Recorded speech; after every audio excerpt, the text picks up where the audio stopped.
Deception involves intentionally misleading or tricking others by concealing or distorting the truth. Proverbs 28:13, which says, "Whoever conceals their sin does not prosper." Ingenuous, on the other hand, refers to being clever, creative, or resourceful in coming up with solutions or ideas. It involves using one's intellect and imagination to think critically and solve problems in innovative ways. In the case of Abraham, he tried to cover himself, and it brought about consequences to all who were deceived. It takes various forms such as lying, withholding information, or creating a false impression. Deception can be used for various motives, including personal gain, protection, or manipulation. While deception can be unethical and harmful, ingenuity can be a valuable trait when used for positive and constructive purposes. The Bible presents a clear view that deception has consequences, including. In today's session, we will see how intentional misleading could have hurt others or lead to misunderstanding. I'm Dr. Ray, and welcome to this week's Hosea International Speaks. Genesis chapter 20 tells us of the story of Abraham's encounter with Abimelech, the king of Gerar, and the consequences of Abraham's deception about his wife, Sarah. And we want to look at an in-depth account of this chapter. We see that Abraham journeyed to the land of Gerar, and he told everyone in the land that Sarah, or anybody he came in contact with, that Sarah was his sister, not his wife, because he was afraid that the people of Gerar would kill him to take Sarah, who was probably very beautiful, as their own. This was the same deception that Abraham had used in Egypt some years prior. Gerar is located somewhere in the southern part of Israel, of what we know as Israel today.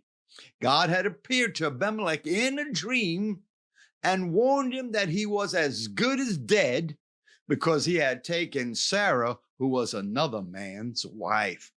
Listen to the depth of the consequences of deceiving others, and in this case, Abimelech and his household.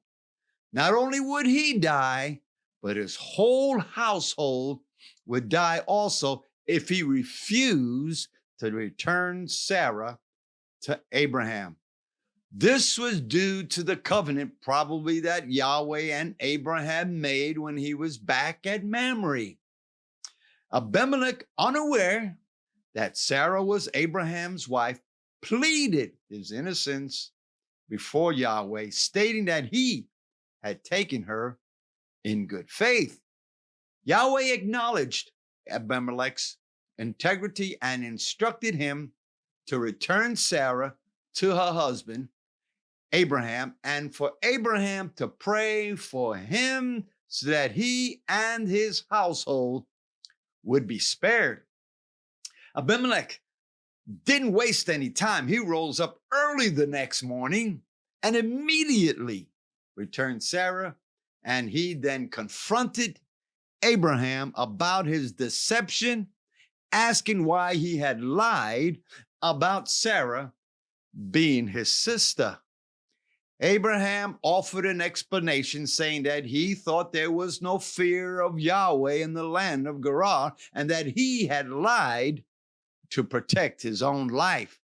And notice, he also revealed that Sarah was indeed his wife, but that she had only been his that was actually a half-truth, because Sarah was actually his half-sister. Note here that a half-truth can also bring consequences. In this story, Abraham also accused Sarah of being his sister and claimed that she had made a pact to lie about their relationship wherever they went, so that both were deceiving others. Abimelech then returned Sarah to Abraham and offered him gifts of sheep and oxen and servants as a gesture of goodwill. And Abimelech also gave Sarah 1,000 pieces of silver as a sign of his repentance to serve as a vindication of her honor. Abraham also prayed to Yahweh on behalf of Abimelech and his household, and Yahweh healed Abimelech's household, his wife, and his female slaves, enabling them to have children. In response to Abraham's prayer, God lifted the curse of infertility from Abraham's household, and they were able to have children once again. The chapter concludes with a note that Yahweh had closed up the wombs of Abimelech's household because of Sarah, Abraham's wife. The Bible provides several examples that illustrate the consequences of deception, both in the Old and New Testament. Let's look at some of these consequences of deception. Number one, loss of trust. Deception also results in a loss of trust between individuals or parties. Notice that Proverbs 25:18 says, like a club or a sword or a sharp arrow is one who gives, notice, false testimony against a neighbor. Deception can break the bonds of trust and damage relationship, leading to broken fellowship and strained into action. Notice number two, spiritual consequences. Deception is considered a sin in the Bible, and it can have spiritual consequences. Proverbs 12:22 says, the Lord, Yahweh, detests lying lips. He's calling lying lips and deception equality. That means they both are equal. But he delights in people who are trustworthy. Deception can hinder one's relationship with Yahweh as it goes against Yahweh's nature of truthfulness and honesty. Number three, consequences for others. And we saw that in the story. Deception can also have negative consequences for others who may be affected by the deception. In the story of Jacob and Esau in Genesis chapter 27, Jacob deceived his father Isaac to receive his blessing meant for Esau. This deception caused a rift in the family and led to years of separation between Jacob and Esau, as well as other consequences for their descendants. Notice number four, loss of blessings. Deception can result in the loss of blessings or opportunity that may have otherwise been granted through honest means. Proverbs chapter 21, verse 6 warns, a fortune made by a lying tongue is a fleeting vapor and a deadly snare. Deceptive practices may seem beneficial in the short term, but can result in a long-term negative consequence. Number five, legal and social consequences. Deceptions can have legal and social consequence as well. In Exodus chapter 20, verse 6, one of the 10 commandments and is stated as, you shall not give false testimony against your neighbor.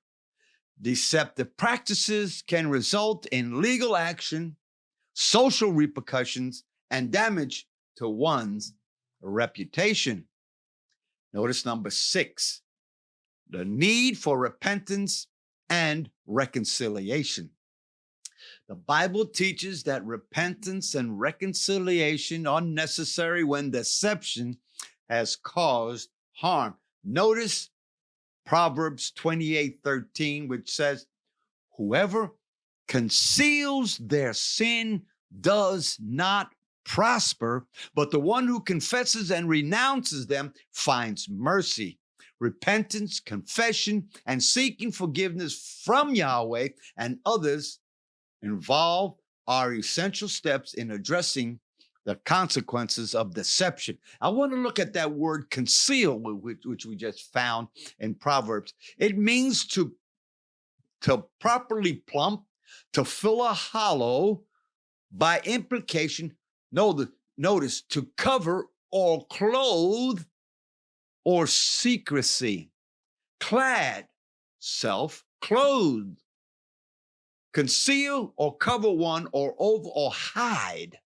The word clad, to cover, clothe in the Greek is from the word klados, which means to shoot forth as a branch would do. It means to cover self. So the deception that is used is so one can cover themselves or oneself. In the case of Abraham, he tried to cover himself, and it brought about consequences to all who were deceived. The Bible presents a clear view that deception has consequences, including loss of trust, spiritual consequences, harm to others, because as we notice, that the women in this case were barren. They couldn't even have children, and maybe some had miscarriages. So there was loss of blessing also on those who were deceived, legal and social repercussions, and there is a need for repentance and reconciliation. And it serves as a warning against deceitful practices and highlights the importance of truthfulness and honesty in our relationship and action. And also, when it comes to being deceived, pastors need to know and begin to preach the truthful word of God, word of Yahweh. I've read this scripture more than for 50 years, and I've always found the scripture that I read 20, 30, and 40 years ago to be the same. No changes, no good, no old, no new type of scripture. If you want to read any new scripture, go ahead and read the New King James. It brings a new thought. Well, if you enjoyed this week's lesson, go ahead and hit the like button, which is probably right about there.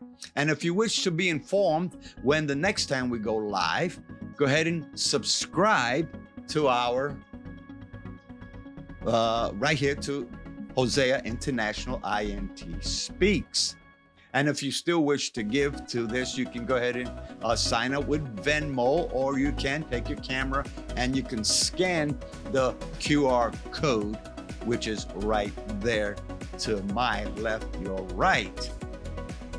Well, I hope you enjoyed this week. Tell your friends about it, and your neighbors, and if you want to, go ahead and tell your enemies. I'm Dr. Ray, and I'll see you next week on Hosea International Speaks.